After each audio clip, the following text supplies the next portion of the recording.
We're joined now by Sam Omatseye, who is the chairman Editorial Board of the National Daily Newspaper. I beg your pardon? Nation Newspapers. Thank you for coming out this morning. I didn't know where that came from. Okay, well, looking at the developments as it's playing out now, I mean, there's always comments coming through, people arguing on both sides of the divide, either for the matters of River State or for the budget, or how political parties should even conduct themselves ahead of the elections. But you're aware of all that is going on. Start off with the budget. What do you think of that directive by the APC to their members? It's very interesting that there have been various points of views on this issue. It shows that as a democracy, we are rolling up to expectation at this level. Now, when the directive came, that the APC legislators should, as it were, filibuster on the issues of ministerial nominee, the budget, the service chiefs. I thought to myself, this is high-stakes politics. This is bringing the issues of Rivers State to the plate of national discourse in the way it should be. The issue has been misdirected in terms of focus by so many people thinking that the issue of Rivers State is about Rivers State. Rivers State belongs to this federation. And if this is a federation, Rivers State is one of them. If one state is burning, it has implication for the peace of other states. So, if impunity is reigning in one state, and this impunity has been reigning for about a year now, when has the chief security officer of the country, which is the president of the country, made anything close to an official statement on the crisis in the River State? Should he? And why? Why shouldn't he? The state is burning. The commissioner of police is acting as though he does not respect rule of law. He does not respect life and property. He does not respect who is supposed to be the chief security officer of the state, which is the governor of the state. And within the context, we have seen the legislature turned upside down. We have seen the governor deprived of his ability to even go into his premises. We have seen a situation where a senator of the Republic of the country is shot at close range with rubber bullets, and in a very sadomasochistic language, he was saying that, well, he's probably lucky that this rubber bullet, if it was a live bullet, the man would have gone. You can't say this in a civilized country and remain as a commissioner of police. But you heard the argument where they said he was not shot, that he was being treated for shock, for tear gas inhalation, and if anything is contrary, they should show the medical reports. He was shot by live bullet. Even the police commissioner himself says, unless they are trying to quibble. And quibbling is part of playing defense mechanism. A live bullet? What do you call it? A rubber bullet at close range. Okay, look at this now. It's just like somebody throwing some kind of pebble at you from a distance.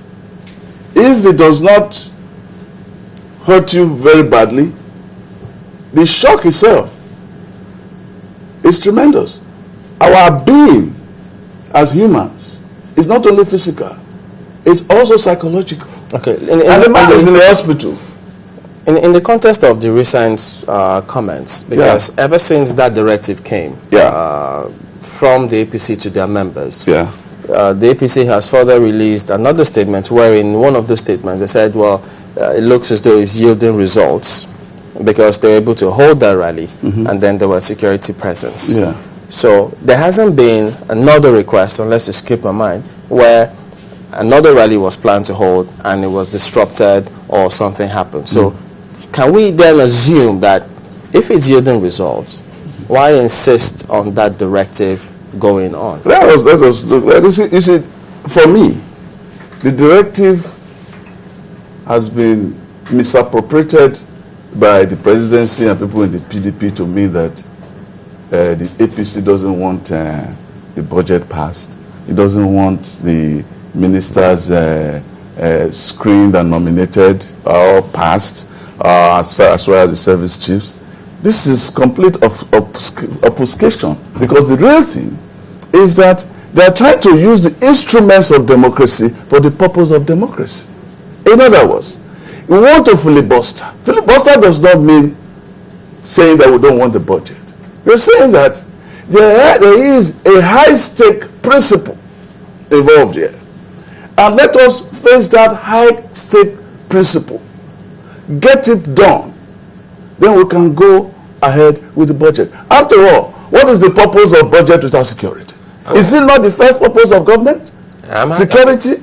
Yeah, I'm sure you listened to Anki Briggs, and I'm sure that we wouldn't have been discussing it this way, perhaps looking at just rivers, and also looking at the issue of filibustering of this particular matter, if the same party had instructed its members on matters in other parts of the country. Perhaps the issue from the northeast, and even in Ogun State and Ekiti State, and I'm sure you're following all of that story in your daily. So if some candidates in Ekiti State have openly said that they have been suppressed and haggled not to say anything concerning their political ambition, and no one is saying anything about that, because we also heard that some people were shot because the Labour Party national chairman was here and asked citizens and said someone was shot. And we have also seen what is happening in Ogun State. If they had put all of this potpourri of issues together, don't you think that no one would have faulted them, and they would have been seen as truly nationalistic in their concern for the country? What's going on in Ogun State, the last time I checked, was an intra-party issue that had nothing to do with the Commissioner of Police. Granted. But the police was involved. They had nothing to do with the Commissioner of Police going head-to-head with the institutions of state. It has nothing to do with that. Granted, it was irresponsible to see what went on in Ogun State with shootings going on and all that. But it's not appearing as of now to be an issue of protracted significance, because it looks like it is a party issue and they're trying to resolve it. If it gets to a situation where it implodes into the civil society beyond partisans of a political party, then it becomes an issue of state. Isn't that the way the one in Rivers State started? Because he was still in PDP when all this. The one in Rivers State has to be put in context. The problem of Rivers State began even from the time Timipe Silva was governor of Bayelsa State. When Rotimi Amechi, as head of the Governors Forum before it splintered, had been at the forefront of trying to persuade the President Goodluck Jonathan from using his party to dethrone the governor. And the fact that Rotimi Amechi was not happy that the president moved his party to remove his successor was the beginning of the crisis. But it was still excuse me. That's beginning. That's internal politics. I'm trying to give you the background. Then you had the situation of the wife, the first lady, creating crisis even before the 2011 election. What kind of crisis? Crisis between him, as Rotimi Amechi, and the First Lady. It was public knowledge over Okrika and all of that. And the matter has been on the burner since. So we have that going on. And then we had the almighty crisis of the Governors Forum election, in which he thought he was going to roll over Rotimi Amechi. And he had his men take over. So those crises had created bad blood between him. And then the issue of Soko Wells, which Rotimi Amechi says it belongs to Rivers, and they are saying no, it belongs to Bayelsa. So those were the undercurrents